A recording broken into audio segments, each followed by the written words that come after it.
mbokki taalibe yi ñu ngi dellusiwaat tey di leen indil seen mbind mu ànd ak njàngale miñ mi ne defal si fani koor gi.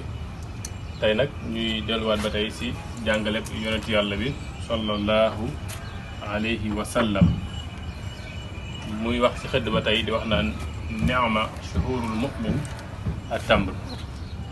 tey ba tey day soññewaat si xëdd waaye nag dañoo tàmmul li ñuy xëddee tey muy wax naan ni xéewalande si jullit bi muy xëddee doomu tàndarma nga xam ni tamit noonu lay nekkee sunna it mu koy dogoo nga xam ni tey ñi ngi wax ci wàllu tàndarma ba noppi jël mbind mi tey moom xadis bi def ko mu am melo garabu tàndarma.